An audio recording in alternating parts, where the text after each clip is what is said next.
On March 14, 1857, beneath the columned portico of the Richmond Exchange, a single human being sold for the equivalent of $378,000 in today's currency.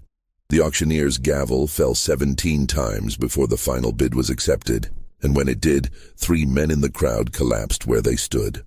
No record explains why this particular sale commanded a price that exceeded the cost of 12 experienced field hands, or why the buyer immediately transported his purchase 200 miles northwest into the Blue Ridge Mountains, never to be seen in civilized Virginia again.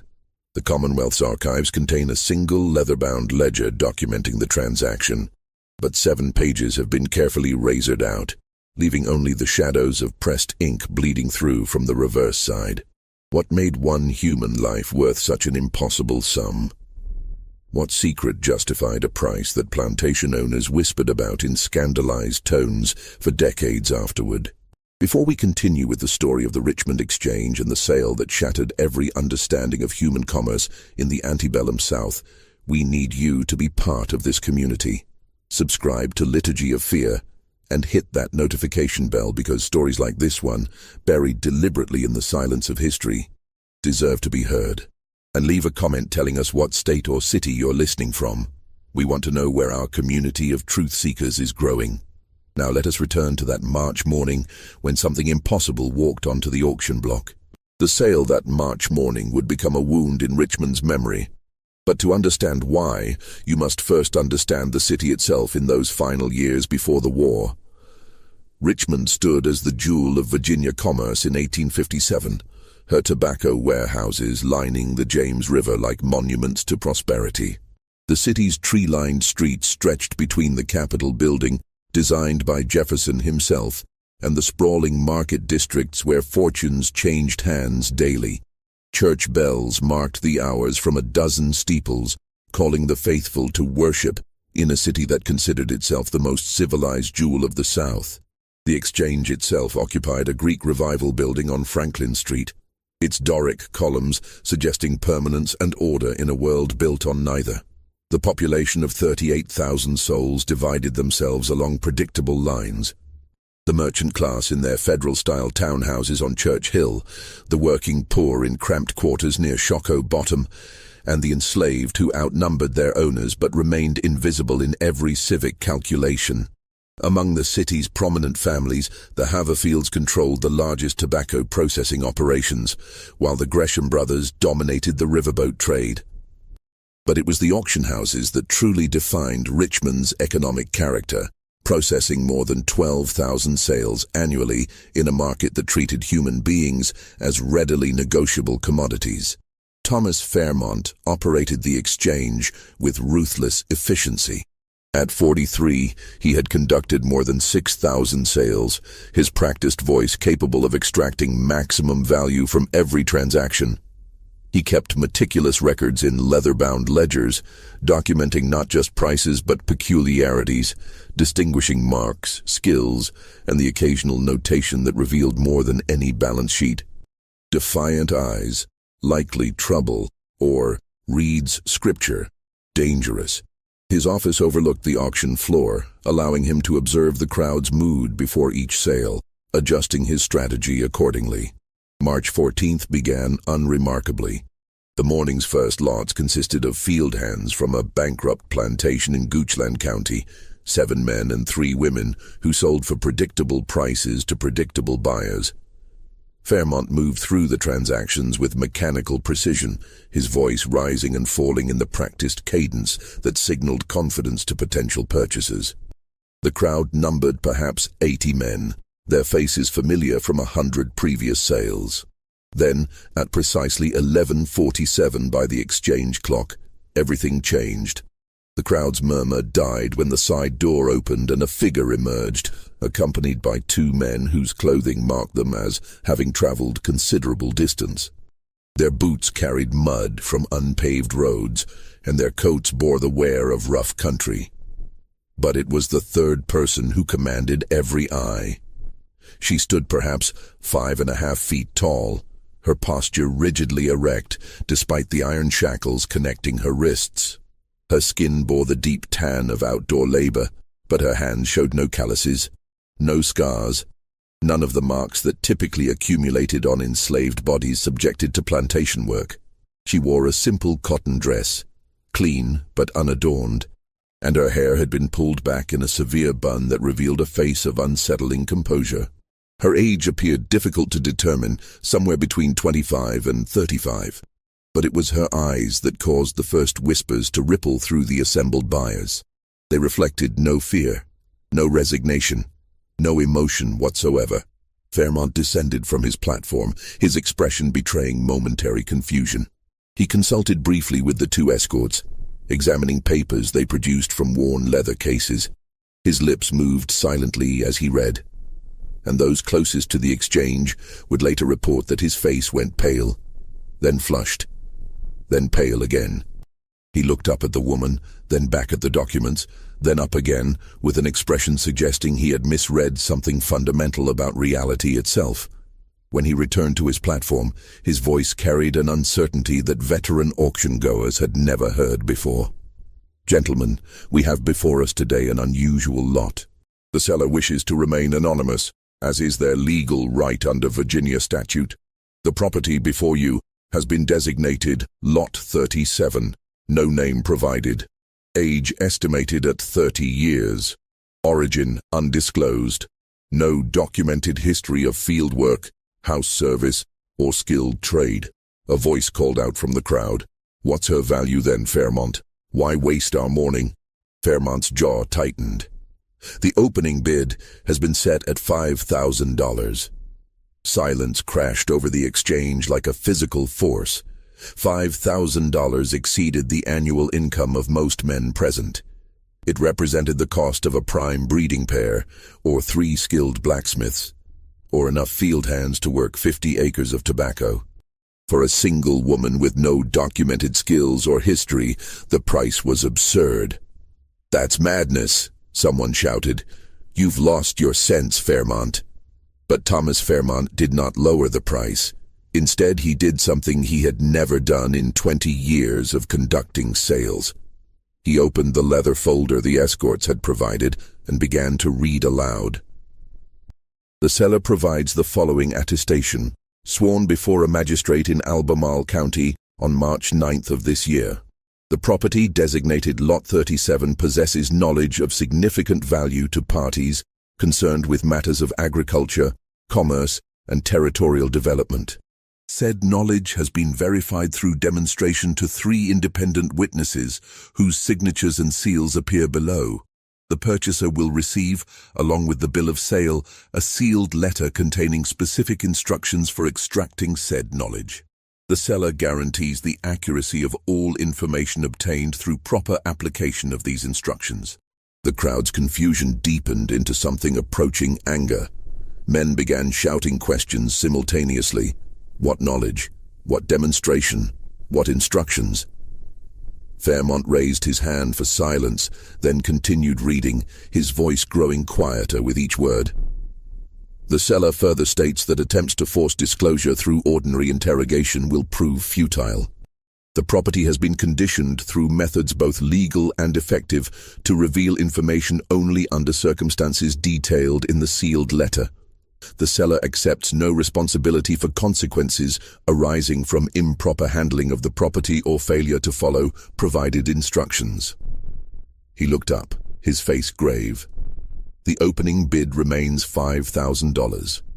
Do I hear 5,000? For a long moment, no one spoke. Then, from the back of the room, a hand rose. The man attached to it wore the plain clothes of a Western Virginia farmer, his face weathered by mountain winds. 5,000, he said simply. 5,500, came another voice, this one belonging to a Richmond merchant whose tobacco interests extended into 3 counties. What followed next would be discussed in hushed tones for years afterward.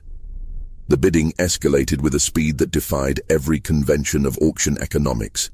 6,000, 7,000, 8,500. Men who had come to purchase field hands found themselves competing for something they could not name, driven by the guarantee of knowledge so valuable that someone would swear to its worth before a magistrate. The woman on the platform never moved, never spoke, her eyes fixed on some invisible point beyond the assembled crowd. At $12,000, only 4 bidders remained. At $15,000, 2. The Western Virginia farmer and a man whose identity nobody present could determine, his face shadowed by a wide-brimmed hat, his voice calm despite the staggering sums he proposed. $16,000, said the farmer, his voice cracking. $20,000, replied the stranger without hesitation. The crowd gasped. $20,000 exceeded the value of most working plantations, with land, buildings, livestock, and enslaved workers included. For a single human being, it represented a price beyond all reason. The farmer stood silent for a long moment, his face twisted with something between anger and despair. Then he turned and pushed his way through the crowd, disappearing into the March sunlight. The stranger stepped forward, producing from his coat a bank draft that caused even Fairmont's experienced hands to tremble as he accepted it. The transaction took 43 minutes to complete. Legal documents were signed, witnessed, and sealed. The bank draft was verified by a courier dispatched to the Bank of Virginia on Main Street. And when everything had been formalized according to Commonwealth law, Thomas Fairmont handed the stranger 2 items: a bill of sale stamped with the exchange's official seal, and a sealed envelope bearing a wax impression of a symbol no one present could identify. The stranger took possession of his purchase without speaking a single additional word. He produced a key, unlocked her shackles with movements suggesting long practice, and gestured toward the side door. She walked beside him with the same unsettling composure she had maintained throughout the entire proceeding, and together they vanished into the Richmond streets. 3 days later, when inquiries began circulating about the identity of the buyer, investigators discovered that the bank draft had been drawn on an account belonging to a livestock company registered in Staunton, a city more than 100 miles northwest in the Shenandoah Valley. The company's listed address corresponded to a grain warehouse that had stood empty for 7 years. The magistrate in Albemarle County, who had supposedly witnessed the seller's attestation, could not be located, though courthouse records confirmed his seal was genuine. The 3 independent witnesses mentioned in the sworn statement were never identified, and the woman who had sold for $20,000 was never seen in Richmond again. The sale's aftermath rippled through Richmond society like a stone dropped into still water. Within a week, Thomas Fairmont closed the exchange for 3 days, citing personal illness. When he reopened, he refused to discuss Lot 37 with anyone, redirecting all inquiries to his attorney, who provided only a terse statement confirming the sale's legality under Virginia statute. Fairmont's ledger entry for March 14th occupied a full page, unusual for his typically brief notations, but when a curious clerk attempted to examine it more closely, he discovered that 7 sequential pages had been removed with surgical precision, leaving only the faintest impression of text bleeding through from the reverse side of the remaining sheets. Rumors multiplied with the speed that characterizes scandalized communities. Some claimed the woman possessed knowledge of buried Confederate gold, though the war lay 4 years in the future, and no one could explain how an enslaved person might obtain such information. Others whispered about stolen plantation account books, documents that could ruin prominent families if their contents became public. A tavern keeper near Shockoe Bottom swore he had heard the woman speak in a language nobody recognized, though he could not explain how he had been close enough to hear her at all. The most persistent story involved the sealed letter. According to this version, passed from merchant to merchant in hushed conversations, the instructions detailed a specific ritual involving isolation, darkness, and questions posed in a particular order. The woman would answer only if these conditions were met exactly, and her responses would reveal locations of something valuable, perhaps mineral deposits or forgotten land surveys that could alter property boundaries worth thousands of dollars. Some claimed she was a surveyor's daughter who had memorized her father's secret maps before his death. Others insisted she had worked in a cartographer's office and stolen information about Western territories before Oklahoma and Kansas had been properly mapped. But the stories that gained the most traction involved the three men who had collapsed during the auction. One, a tobacco factor named William Drucker, recovered consciousness within minutes and departed the exchange without explanation. The second, a riverboat captain called Nathaniel Cross, required assistance to reach his home on Clay Street, where he locked himself in his study and refused visitors for a week. The third man, whose name no records preserved, was carried out by friends and never appeared in Richmond society again, though some claimed to have seen him months later in Petersburg, his hair gone white and his hands shaking uncontrollably whenever someone mentioned the exchange. The most intriguing development came 6 weeks after the sale, when a Richmond Dispatch reporter named Charles Whitfield decided to investigate the transaction for a feature article. Whitfield was known for his tenacity and his ability to extract information from reluctant sources. He began by examining courthouse records in Albemarle County, searching for the magistrate's attestation. He found the seal impression in the record books, but the corresponding document had been filed in a section restricted to judicial review, inaccessible to public inquiry. When he pressed the court clerk for information, he received only a cold stare and a warning that some records remained sealed for good reason. Whitfield then traveled to Staunton, determined to locate the livestock company that had provided the bank draft. The warehouse at the registered address stood exactly as described, empty, its windows boarded, its door secured with a chain and padlock that showed fresh scratches suggesting recent opening. When Whitfield questioned neighboring business owners, he received contradictory accounts. One claimed the warehouse had been purchased by a land speculator from Lexington. Another insisted it belonged to a mining concern operating in the western mountains. A third refused to discuss it at all, turning away when Whitfield produced his reporter's credentials. The trail went cold until late July, when Whitfield received an anonymous letter delivered to the dispatch offices. The envelope contained no return address, and the postmark indicated it had been sent from Waynesboro, a small town in Augusta County nestled against the Blue Ridge Mountains. The letter itself consisted of 3 sentences written in elegant script. The knowledge she carries could redraw maps. Some borders exist only in men's minds. Stop searching before you learn which category you occupy. Whitfield published a carefully worded article on August 3, 1857, titled "The Mystery of the Richmond Exchange." He described the unusual sale, the astronomical price, and the sealed letter, but he drew no conclusions and named no names beyond those already public. The article appeared on page 7 of the Dispatch, between advertisements for patent medicines and notices of estate sales. It generated modest local interest, but no significant response. 3 days after publication, Charles Whitfield failed to arrive at the Dispatch offices for his morning shift. His landlady reported that his room appeared undisturbed, his clothes and possessions untouched, but Whitfield himself had vanished. A police investigation produced no evidence of foul play. His bank account showed no unusual withdrawals. His friends and colleagues could offer no explanation.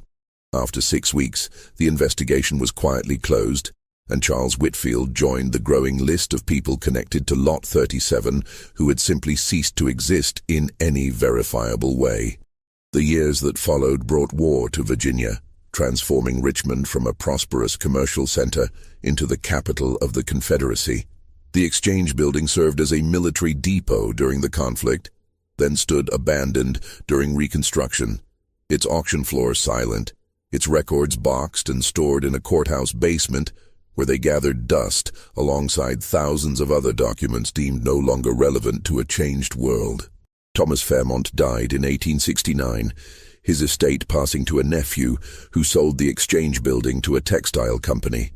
The nephew reported finding, among his uncle's effects, a locked iron box that Fairmont's will specifically instructed must be thrown into the James River unopened. The nephew complied, though he later admitted to friends that the box had been surprisingly heavy, as though filled with lead type or printing plates. But the story refused to die completely. In October 1873, a former Confederate officer named Daniel Vaughan published a memoir of his wartime experiences. Among the anecdotes about battles and campaigns, he included a curious passage about a conversation he had overheard in the winter of 1863, while recovering from wounds in a Richmond hospital. Two elderly men had been discussing old times, and one mentioned the infamous exchange sale of 1857. According to Vaughan's account, the man said, "The buyer knew exactly what he was purchasing. He had been searching for 3 years, traveling from Baltimore to Charleston, seeking someone with that particular knowledge. When he found her, price became irrelevant. He would have paid $50,000 if necessary. Some secrets are worth more than gold because they reveal where the gold is buried." The passage generated minimal interest when the memoir was published. Virginia was still recovering from war and Reconstruction, and few readers cared about mysterious auction sales from 16 years earlier. But Vaughan's words would resurface decades later when a historian researching antebellum commercial practices stumbled across them and began asking new questions about what knowledge could possibly justify such an impossible price. The historian's name was Margaret Holloway, and in 1891 she was already establishing a reputation as one of the few women willing to excavate uncomfortable truths about Virginia's past. Her interest in the exchange sale began accidentally, triggered by a footnote in Daniel Vaughan's memoir while she researched economic patterns in pre-war Richmond. The mention of $20,000 caught her attention immediately. She knew enough about antebellum prices to recognize the sum as wildly aberrant, and her academic training had taught her that aberrations often concealed larger patterns. Holloway began her investigation in the Richmond courthouse, requesting access to the exchange records transferred there during Reconstruction. The clerk initially resisted, explaining that the documents had been stored without proper cataloging and would require weeks to locate. But Holloway persisted, and eventually she found herself in a basement room surrounded by water-stained boxes containing the remnants of Richmond's commercial history. The ledgers were there, dozens of them, documenting thousands of transactions in Thomas Fairmont's precise handwriting. She found the March 14, 1857 entry immediately. The missing pages were obvious, their absence creating a gap in the sequential numbering. But Holloway noticed something the casual observer might miss: the impressions bleeding through from the reverse side of the remaining pages. By holding the ledger at specific angles under lamplight, she could discern fragments of text: Western Survey marks, ridgeline above, seam follows, 3 feet depth. The words suggested geological or geographical documentation, not the biographical details typically recorded for enslaved people being sold. Holloway spent 3 days attempting to decipher more, using various lighting techniques and even a magnifying glass borrowed from a jeweler on Main Street.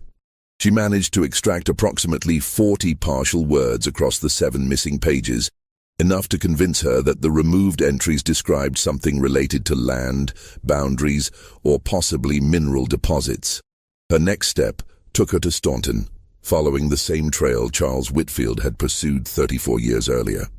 The warehouse had been demolished in 1885, replaced by a hardware store whose owner had no knowledge of previous occupants. But Holloway was more thorough than Whitfield. She examined property transfer records at the Augusta County Courthouse, tracing the warehouse's ownership backward through multiple transactions. The chain of title revealed a pattern. The building had changed hands 7 times between 1857 and 1885, each transfer occurring within months of the previous one, and each new owner listing an address in a different Virginia county. The final owner before demolition was recorded as a trust administered by an attorney in Charlottesville. But when Holloway attempted to locate this attorney, she discovered he had retired in 1887 and moved to Philadelphia, leaving no forwarding address. Dead ends accumulated. Every promising lead dissolved into confusion or silence. Holloway began to suspect deliberate obfuscation, a coordinated effort to erase any trail connecting back to the original transaction. But she possessed a researcher's stubbornness, and in November 1891, she experienced a breakthrough that would reshape her entire investigation. While examining tax records in Albemarle County, searching for any properties associated with the mysterious livestock company, Holloway discovered an unusual land transfer dated April 1857, 1 month after the exchange sale. A tract of 240 acres in the Blue Ridge Mountains near a place called Swift Run Gap had been purchased by a buyer listed only as J. Marlowe, agent. The price recorded was $12,000, a substantial sum for mountain land generally considered unsuitable for cultivation. More significantly, the property's legal description included a peculiar notation: bounded on north by granite outcrop bearing survey mark 1749, on south by creek branch following limestone formation, on east by ridge line above coal seam exposure. The geological specificity caught Holloway's attention immediately. Most land descriptions of the period relied on trees, streams, and other easily identifiable markers. This description suggested someone with detailed knowledge of the property's subsurface characteristics, the kind of knowledge that would require either geological survey or first-hand mining experience.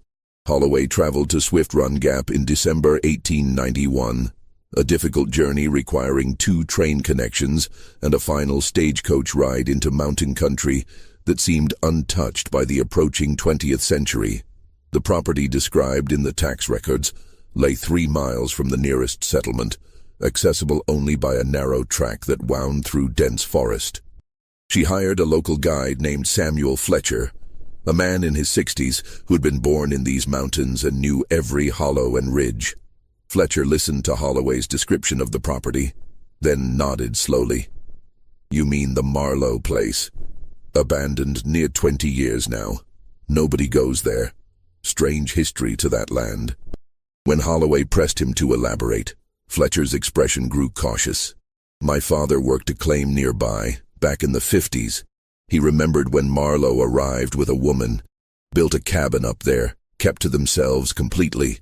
Stayed maybe 3 years, then one spring they were just gone. Cabin stood empty until it fell to ruin. But there's more to it than that." He paused, clearly uncomfortable, continuing.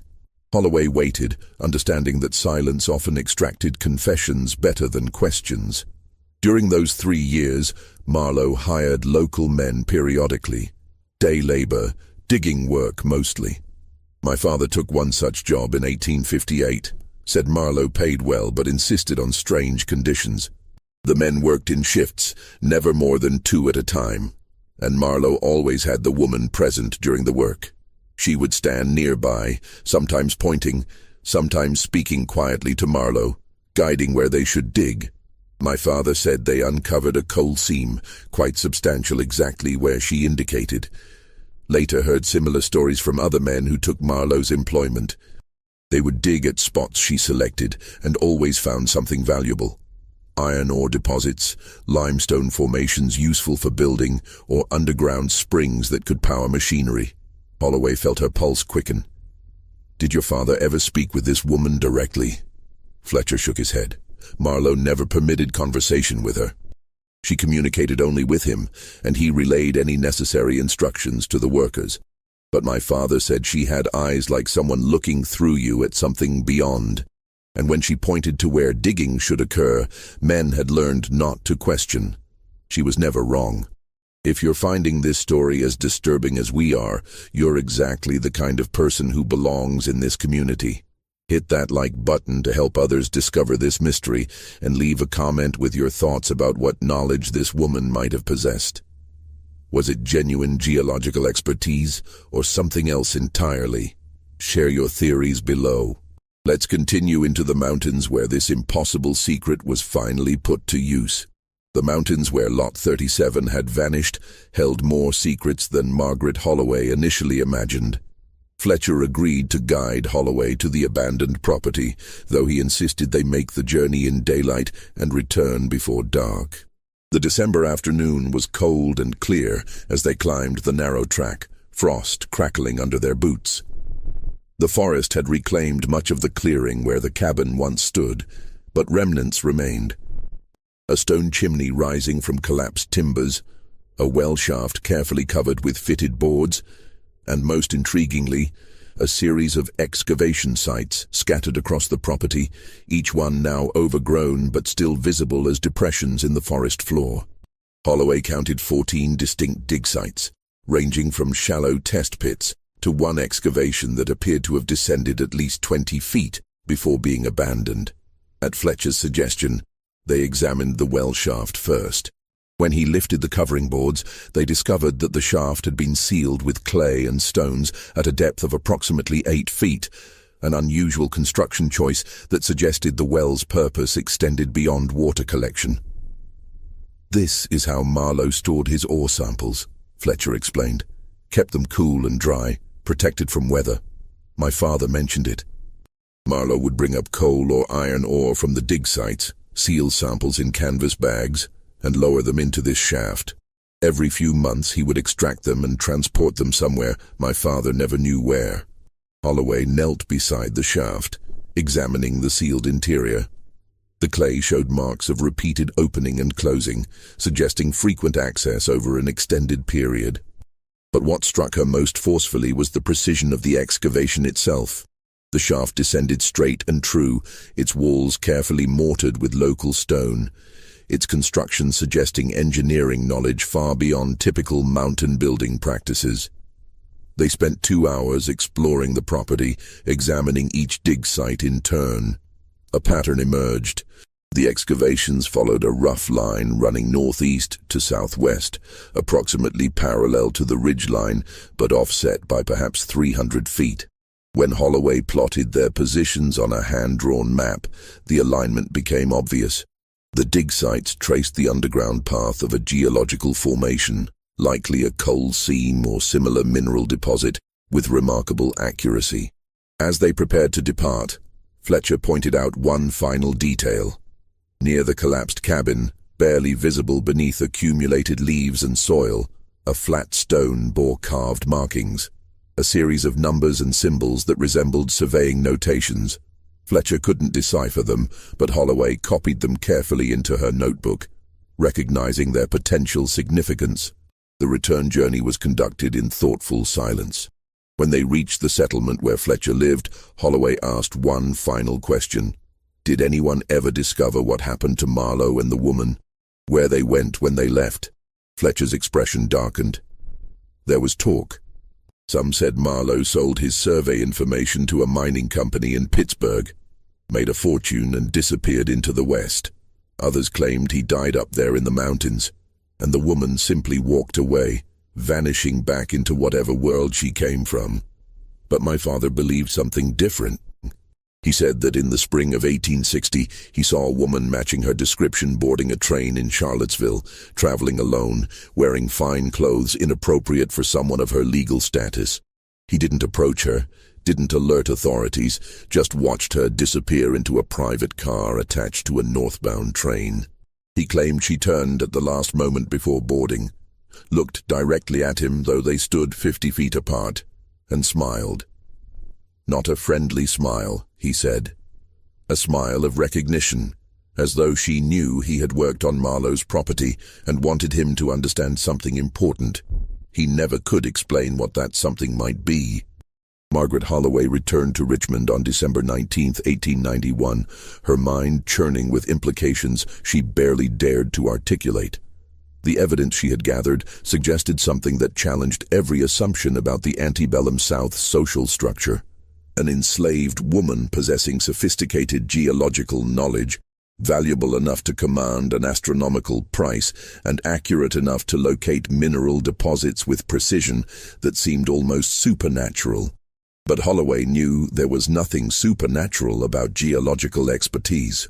It could be learned, developed through experience or training, particularly by someone with access to survey records, mining operations, or scientific instruction. The question that haunted her was how.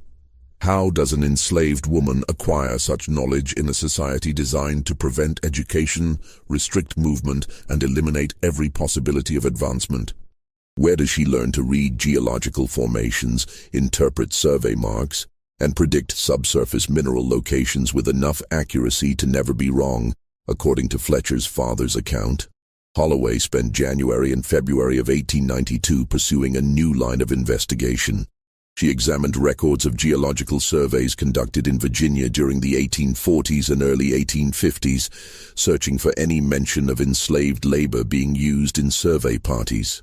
The Virginia Geological Survey, established in 1835, had employed numerous field teams to map the state's mineral resources, and Holloway knew that these teams often hired local labor, both free and enslaved, to assist with physical work, carrying equipment, digging test pits, processing ore samples. Her persistence yielded results. In a dusty archive room in the Virginia State Library, she discovered field journals from an 1847 survey expedition led by a geologist named William Barton Rogers, who would later become the founder of the Massachusetts Institute of Technology. Rogers's team had spent 6 months mapping coal deposits in the Blue Ridge region, and his detailed journals included periodic mentions of the workers who accompanied them. One entry, dated July 23, 1847, stopped Holloway cold. "Our expedition has been greatly aided by the addition of a Negro woman, property of Colonel Thaddeus Hargrove of Albemarle County, who has demonstrated unexpected facility for geological observation. While illiterate, she possesses remarkable visual memory and has proven capable of recognizing similar rock formations across widely separated sites. Colonel Hargrove hired her to our party for the nominal sum of $3 weekly, explaining that she had previously served in his household but showed aptitude for outdoor work. Her contributions have accelerated our mapping efforts substantially." Holloway cross-referenced the name Thaddeus Hargrove with property records, discovering that he had owned a plantation of moderate size near Charlottesville. He had died in 1853, and his estate inventory listed 18 enslaved people, but no individual names were recorded, only ages and general descriptions. There was no way to identify which, if any, of these individuals might have been the woman who assisted Rogers' survey team, but the connection was tantalizing. If Rogers's expedition had employed this woman for 6 months in 1847, she would have been exposed to systematic geological training, observing professional survey techniques, learning to recognize mineral deposits, understanding how subsurface formations could be predicted from surface indicators.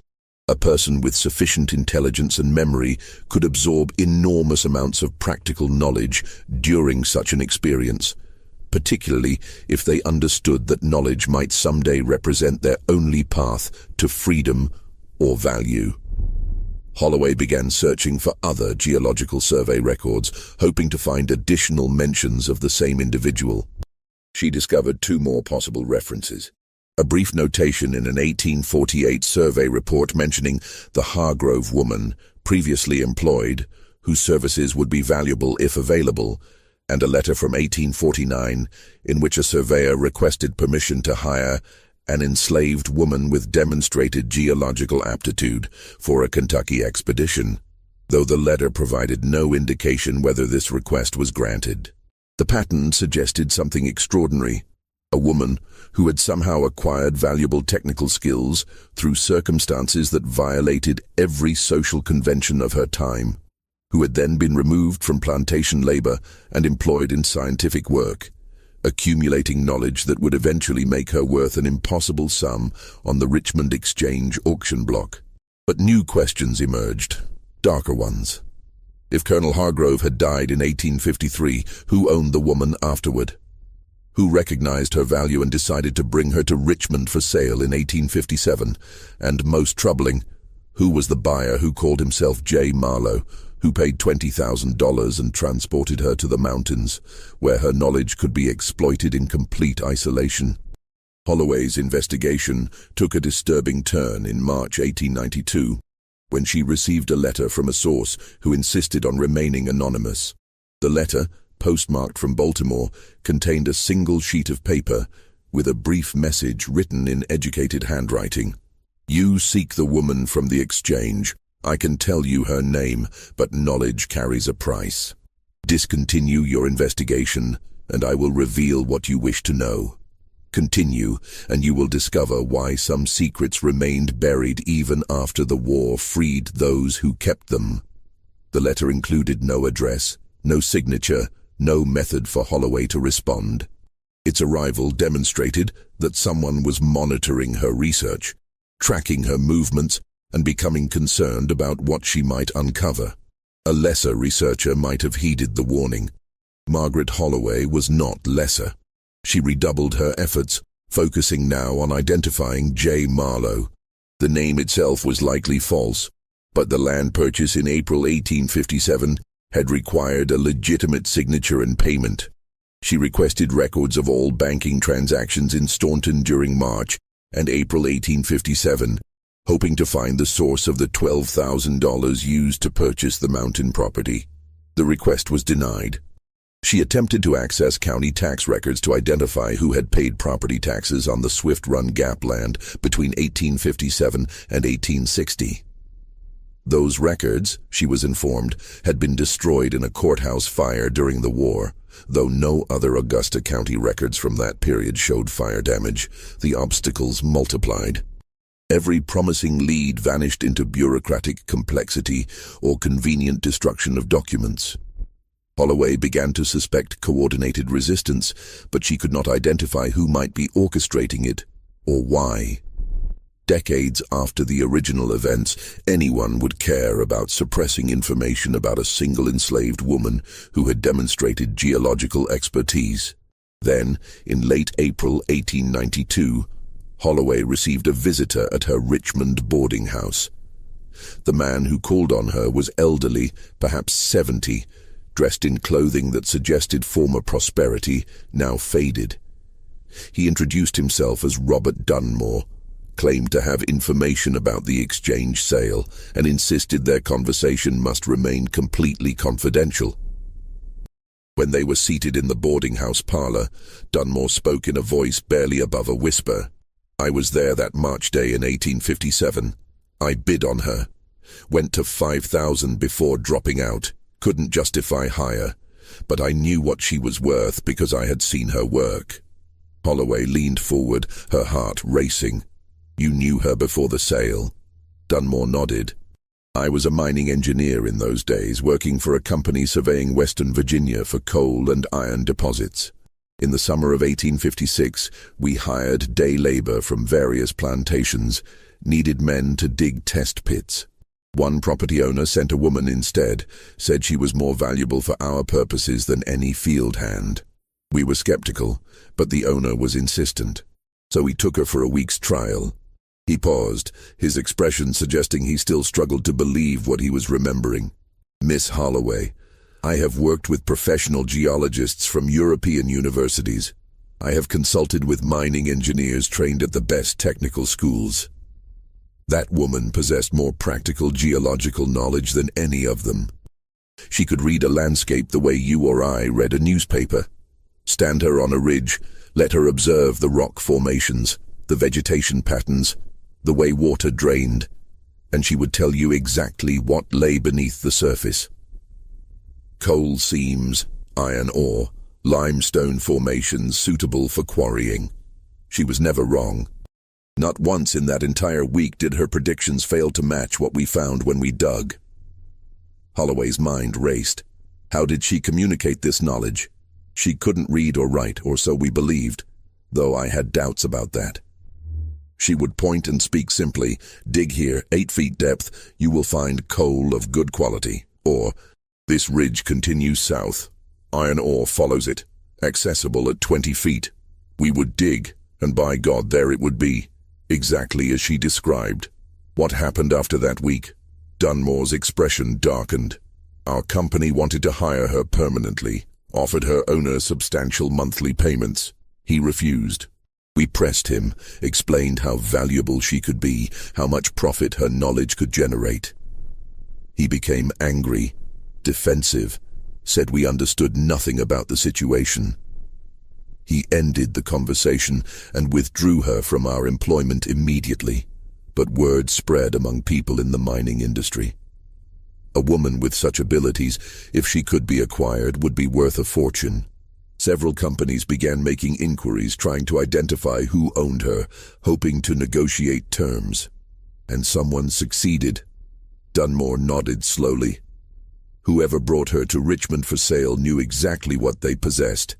That sealed letter Fairmont mentioned, the instructions for extracting knowledge, that was a performance theater designed to drive up the price.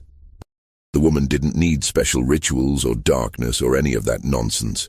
You just had to take her to the land you wanted surveyed, let her observe and listen when she spoke. Simple as that. But by creating mystery, the seller generated competition, pushed the price to levels that made even experienced speculators lose their heads. Who was the seller? Dunmore shook his head. I never discovered that.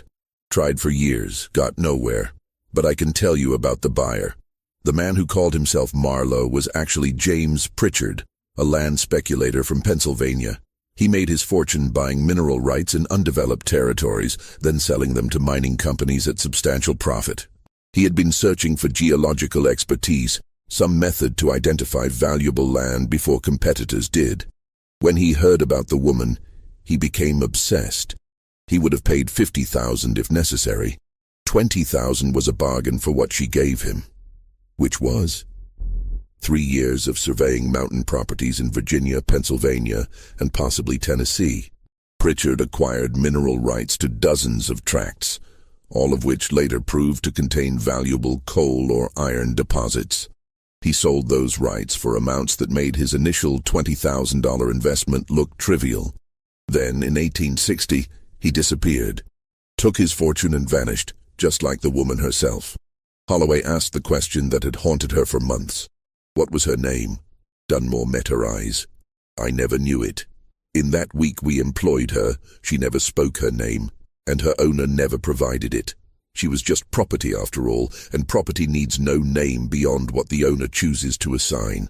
But I will tell you something I have told no one else in the 35 years since that March day. When the auction was concluded, when Pritchard took ownership and removed her shackles, she spoke. Just once, before they departed. She looked back at the assembled crowd and said, "You have purchased knowledge, but knowledge requires payment beyond gold."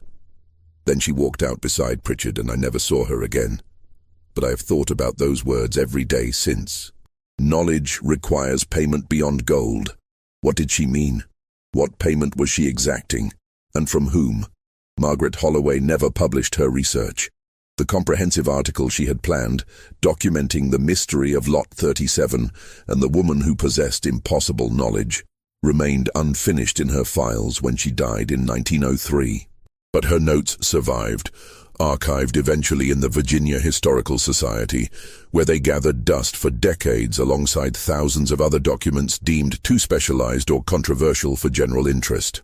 The truth about the woman's identity would not emerge until 1947, when a graduate student researching antebellum geological surveys for his dissertation stumbled across an obscure memoir published privately in 1871. The author was William Barton Rogers himself, the geologist who had led the 1847 Blue Ridge expedition. In this memoir, which circulated among only a handful of scientific colleagues, Rogers included a detailed appendix discussing enslaved labor's role in 19th-century American science. Among his observations, Rogers wrote candidly about the ethical complexities of employing enslaved people in scientific work. We exploited their labor while denying them education, yet occasionally we encountered individuals whose natural intellect surpassed our own. One such person was a woman we employed in 1847, property of Colonel Hargrove. She possessed eidetic memory and spatial reasoning abilities I have encountered only rarely among trained scientists. When I attempted to discuss with Colonel Hargrove the possibility of purchasing this woman's freedom, intending to offer her formal geological training, he became violently angry and threatened legal action if I pursued the matter. He explained that she had been educated illicitly by his deceased wife, who had defied his orders and taught several enslaved women to read, write, and study from the Colonel's scientific library. When Colonel Hargrove discovered this transgression, he sold off the other women immediately, but retained this particular individual because her acquired knowledge made her too valuable to dispose of cheaply. Rogers continued, I learned later that after Colonel Hargrove's death, his estate executor attempted to profit from this woman's abilities by hiring her to various geological survey operations. The woman understood her peculiar position. Her knowledge made her valuable, but also made her dangerous. For educated enslaved people threatened the very foundation of the institution that held them captive. She apparently chose silence as protection, revealing her capabilities only when circumstances made concealment impossible or unprofitable. The memoir provided one additional crucial detail. I recorded this woman's given name as Anna, though I suspect this was a name imposed rather than chosen. She carried herself with dignity inappropriate for her legal status, and I detected in her expression a fierce intelligence that circumstances had forced into channels where it could never find full outlet. When our expedition concluded, she thanked me in Latin, flawlessly pronounced, then walked away before I could respond. That moment has haunted me for 24 years. We denied that woman everything, her freedom, her autonomy, her right to develop the intellectual gift she possessed in such abundance, yet she maintained her dignity and used the fragments of knowledge she had stolen or been given to create value where society said she had none. I do not know what became of her after Colonel Hargrove's death, but I pray she found some measure of justice in a world designed to prevent it. The graduate student who discovered Rogers' memoir was named Thomas Egerton, and he possessed the investigative instincts of a natural historian. He connected Rogers' account with the fragmentary records of the Richmond exchange sale, recognizing that Anna and Lot 37 were almost certainly the same person. He tracked down Margaret Holloway's archived research, discovered Robert Dunmore's account, and synthesized everything into a dissertation that would become, after publication in 1950, one of the most widely cited works on enslaved people's contributions to American scientific development. But Egerton went further. He attempted to trace what happened to Anna after 1860, when Samuel Fletcher's father claimed to have seen her boarding a northbound train. The trail led through fragmentary records and persistent rumors, each piece adding detail to an extraordinary story of survival and calculated vengeance. According to documents Egerton uncovered, a woman matching Anna's description appeared in Pittsburgh in late 1860, where she obtained employment with a mining equipment manufacturer. Her title was listed as technical consultant, an unprecedented position for a woman of any race in that era. She worked there for 3 years, advising on mineral deposit identification and survey techniques, earning sufficient income to purchase her own freedom legally once wartime chaos made such transactions possible. By 1864, she had relocated to Philadelphia, where she established herself as a private geological consultant to mining companies and land speculators. What makes Anna's post-war career remarkable is not merely that she succeeded in a field dominated entirely by white men, but how she succeeded. Egerton discovered correspondence suggesting that Anna maintained detailed records of everyone who had profited from her enslaved labor. The survey companies that hired her, the plantation owners who rented her expertise, the speculators who purchased her knowledge while denying her humanity. Once free, she systematically undermined many of these men's business interests by providing competing companies with superior geological intelligence, always at prices slightly lower than what her former exploiters charged. Several mining operations that had prospered using Anna's enslaved expertise collapsed into bankruptcy within 5 years of her emancipation, their downfall engineered with surgical precision by the woman whose knowledge they had stolen. The most devastating revenge involved James Pritchard, the man who had purchased her for $20,000 in 1857. Pritchard had built a mining empire on Anna's geological surveys, acquiring mineral rights across Appalachia. But in 1869, he made a crucial error. He attempted to hire Anna directly, apparently unaware that she was the same woman he had purchased and exploited years earlier. Anna accepted the employment, conducted a thorough survey of Pritchard's newest acquisition, a property in Pennsylvania's coal country, and provided him with a detailed report indicating vast coal deposits at accessible depths. Pritchard invested his entire fortune in developing the property based on Anna's survey. The coal deposits existed exactly where she indicated, but what Anna's report failed to mention was that the seams were contaminated with sulfur at levels that made the coal commercially worthless. By the time Pritchard discovered this, he had spent everything, and his creditors foreclosed on his mining empire.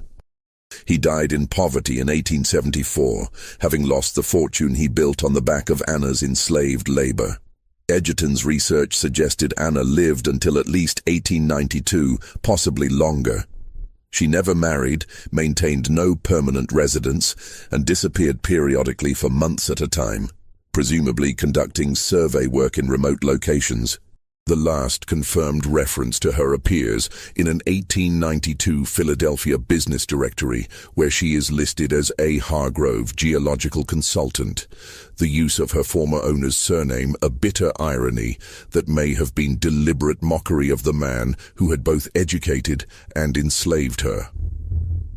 But perhaps the most extraordinary detail in Edgerton's account concerns the sealed letter. The mysterious instructions for extracting Anna's knowledge that Thomas Fairmont referenced during the 1857 auction. According to a source, Edgerton identified only as a descendant of the estate executor who sold Anna in Richmond. The sealed letter contained exactly 3 sentences. "This woman possesses knowledge acquired through means that violated Virginia law. She will share that knowledge only if treated with respect and compensated fairly. Fail in either obligation, and you will find that knowledge can be a weapon more devastating than any physical force." The letter was not instructions for extracting knowledge. It was a warning that Anna herself had dictated, forcing her seller to include it as a condition of the auction. She had ensured that whoever purchased her understood exactly what they were buying. Not a passive repository of geological data, but a woman who knew her own value and would make her new owner pay for that knowledge in ways that extended far beyond the $20,000 purchase price.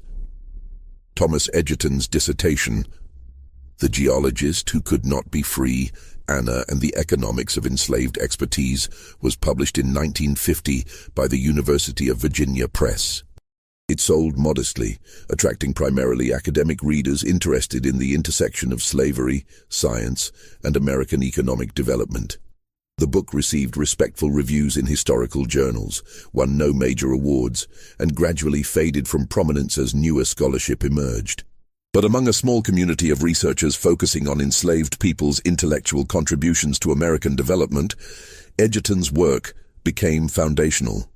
It demonstrated conclusively that enslaved people had participated in scientific endeavors at levels previously unrecognized, that some had acquired sophisticated technical knowledge despite systematic efforts to prevent education, and that the intellectual property produced by enslaved labor had enriched countless white Americans who never acknowledged the source of their prosperity. Anna's story also raised uncomfortable questions about how knowledge itself can become a form of bondage. She had been educated against her owner's wishes, then found that education transformed her from a household servant into a commodity worth $20,000. Her knowledge gave her value but not freedom. Even after emancipation, she remained trapped by circumstances, unable to claim credit openly for her geological expertise because doing so would reveal her former enslaved status and destroy her credibility in a white-dominated profession. She had to operate from the shadows, using her knowledge as a weapon against those who had exploited her, because open acknowledgement would have invited either ridicule or violent suppression. The Richmond Exchange Building, where Anna stood on that March morning in 1857, was demolished in 1953 to make way for a parking garage. No historical marker commemorates the location, and few Richmond residents today know that anything significant occurred there. The leather-bound ledgers documenting thousands of antebellum sales, including Lot 37, remain archived in the Virginia State Library, available to researchers by appointment but rarely examined. The 7 missing pages have never been recovered, and speculation continues about what information Thomas Fairmont considered necessary to destroy. Samuel Fletcher's family maintained their homestead in the Blue Ridge Mountains for 3 more generations before selling the property to a logging company in 1941. The abandoned cabin where Anna lived during her 3 years with James Pritchard has long since rotted away, leaving no trace beyond a slight depression in the forest floor and the sealed well shaft that occasionally confounds modern hikers who stumble across it. The 14 excavation sites she identified remain visible to trained eyes, each one marking a location where her impossible knowledge transformed worthless mountain land into valuable mineral deposits. Margaret Holloway's unfinished article about the exchange sale was discovered among her papers by a niece who donated them to the Virginia Historical Society in 1904. The niece attached a note explaining that Holloway had ceased working on the project abruptly in May 1892, offering no explanation beyond a brief statement that some stories resist conclusion because their meaning continues beyond any comfortable ending. Holloway spent her final decade researching other topics, producing several well-regarded articles about Virginia commercial history, but she never again investigated anything connected to enslaved labor or the Richmond auction houses. Robert Dunmore, the mining engineer who had employed Anna briefly in 1856 and witnessed her sale the following year, died in 1901. His obituary in the Richmond Times-Dispatch made no mention of his involvement in mining or geological surveying, describing him instead as a retired merchant who had led a quiet, unremarkable life. But among his effects, his children discovered a locked box containing approximately 50 pages of handwritten notes, dated between 1857 and 1900, documenting everything he remembered about Anna and the impossible knowledge she possessed. The notes included his own analysis of how she might have acquired such expertise, his theories about where she learned to read geological formations, and his growing conviction, developed over decades of reflection, that Anna's story represented something profound about American society, that intelligence and capability flourish regardless of circumstances, that knowledge cannot be permanently suppressed, and that those who exploit others' intellects without acknowledgement ultimately pay a price, whether they recognize it or not. The final entry in Dunmore's notes, dated 3 weeks before his death, contains a single question he posed but never answered. Did Anna truly possess supernatural abilities to read the earth? Or was she simply a brilliant woman who learned to exploit others' willingness to believe in mystery rather than acknowledge her humanity?